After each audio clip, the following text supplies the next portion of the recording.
Welcome to How to Retail. I'm Ryan Edwards. Today we're at Out Bookstore in Mount Eden in Auckland. We're about to meet manager Jenna, so let's go and meet her now. Kia ora, my name's Jenna Todd. I'm the manager of Out Bookstore in Mount Eden, Auckland.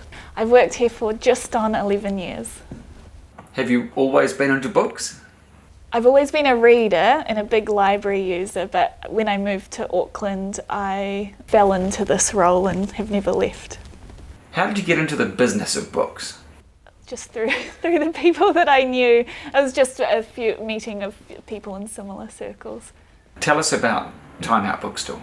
So Out Bookstore is a bit of an institution in the Mount Eden village. We've been here since 1988 and we've had 3 owners. They're all quite strong, independent women, which is a great theme that's gone through. And we have currently 12 staff. We have about 4 full-time staff or almost full-time staff, and then quite a few staff that just work 1 or 2 days a week, a lot of university students, and 1 child. How passionate do the people who work here have to be? Yeah, well, what we really look for is someone who loves reading, and often we find staff through them coming in a lot. If we have a gap, we think of someone that's asked and come a lot over the years, and you keep them in the back of your mind. When you say reading, is that physical or online books? Well, we do love a person who likes to read a physical book and loves the joy of what a physical book brings to them and being around physical books. So I find the people that we know anyway or who come into the store feel that as well. That's why they're here. Jenna, what do you think makes this bookshop special? I think what's really special about our store is that we're quite a nostalgic space. We're in a historic building, so we've got the bricks, we've got the wooden shelves, and so people feel like they're coming into an older world of a different time. I think it's also nostalgia. We've been around for so long and people know us, so they really want to support us, and also that brings us to the staff because people are seeing the same faces all the time. We have a low staff turnover, and so we develop relationships with our customers, and I think that's what makes us special. You're open for extended hours. What's the reasoning behind this? It's driven by the area, so we're open from 9 till 9 every single day, and Mount Eden Village is really full of restaurants and late night cafes. The cafe next door is open till 11 o'clock at night, so it's just a natural relationship that we have, that people like to have a coffee, have a wine and browse books afterwards, and it really works well for us. We also find if it's quiet from 6 p.m. till 9 p.m, the staff who are on can get a lot of admin done. Awards seem to play a very big part in the store's story. Tell us about them. We've won quite a few awards over the years. Probably the biggest highlight has been being shortlisted for Best Bookshop in the World at the London Book Fair in 2017. We've won Best Bookstore in New Zealand about 2 or 3 times, and we've also won local community awards such as the Albert Eden Business Awards, Best in Retail. We've been shortlisted for the Westpac Business Awards. We've been in Metro Magazine Best Bookshop, and then we've had our staff win awards as well. So we've had myself and my colleague Suri, we both won the Kobo Winter Institute Scholarship, which took us to America, to the American Winter Institute, American Booksellers Conference. And I think 3 of us have won Best Young Bookseller in New Zealand as well. Well, COVID was a mixed bag for business. Some thrived, some didn't. How did Out Bookstore fare? We were actually really, really lucky. It didn't look like it at the start, but in the end we were down 0.3% on the year before. So we saw a big resurgence in shopping local, which is the message we've been telling people for years, but people were cottoning on. And also reading and taking time for yourself. Our customers really just got into that as well. And we've seen a lot of new customers come in too. How did you stay engaged with customers during lockdown? Well, at the time it didn't really feel like we had a plan, but on reflection it did. We had quite strong social media messaging. We had a staff member who created our own personal safety messaging that reflected the yellow of the government's messaging. And then once we went into lockdown in level 4, my main aim was to keep reminding customers of the staff that were at home also. So we made social media posts of what staff were reading in lockdown and their reading piles, and just constantly reminding people that we had staff who had jobs and wanted to come back and be ready to come back. And then we also had the messaging of our safety guidelines on our website and tried to keep that really clear too. So when level 3 came about, how did you then start to engage with customers? So we were very careful with our staff. We had a doorway where people could buy through, and we had our staff, a very small staff level 3 team, and so we just did web orders, took phone calls, and we do bike deliveries anyway, but I was on my bike all the time delivering parcels on the way home in Mount Eden, and we got quite well known for having a pizza pedal to pass out the books to customers through the doorway to keep social distancing, and now that's in the Auckland Museum's COVID collection. With Time Out Bookstore being all about physical books, how does that balance with an e-commerce strategy? Well, we've had a website for a very long time and sold books on it, but what we noticed with COVID is that the e-commerce completely grew so much, and so we really like selling books online. It's a pain to get a park around in Auckland sometimes and drive across town, so we still keep it really personal, have a ribbon, a bookmark, and keep it really cute looking, and craft brown paper for recyclable materials. So it's a big part of our business. It's generally about 5% of our business, our weekly sales, which is nothing to sniff at, and around Christmas time it goes up to about 10%. How important is technology to the business? We 100% rely on technology as much as we love physical books, but all of our inventory is online, our website's live, and we search everything, we keep track of everything via a back office, and we really rely on it. And we learned that one Saturday before Christmas a couple of years ago when the internet crashed for 4 days, so I love the internet. So Jenna, how big a role does social media play in your business?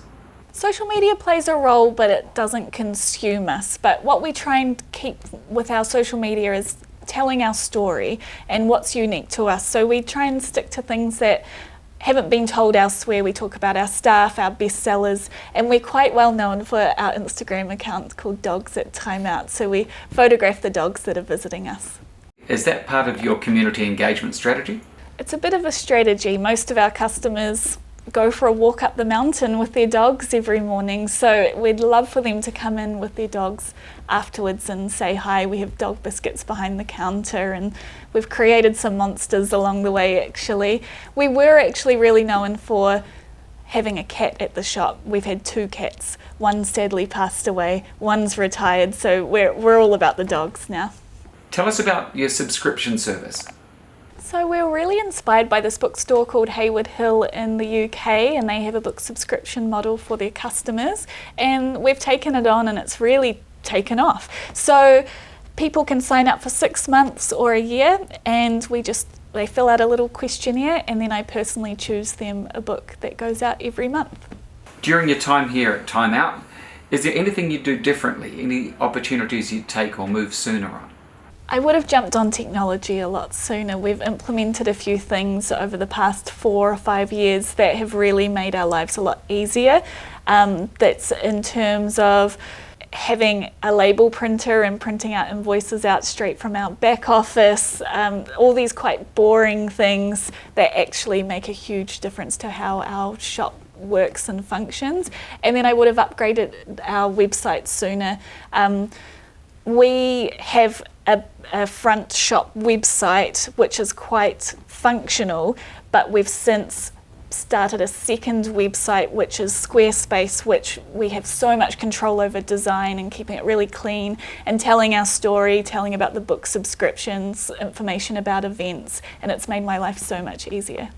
So who's behind the design of the website? We have staff do it. We hire really clever people, and we have a staff member that designed the whole thing, redid our logo with hand drawings, and she set it up so we can just set things in and they just tick along and disappear when the time's right, and it's really easy to use. Tell us about the people that make up Time Out Bookstore. We have an amazing team and we can't get rid of them. They never leave. And if they do leave, they come back, which I think shows we are a nice place to work. We generally have younger staff, but we're all growing older together.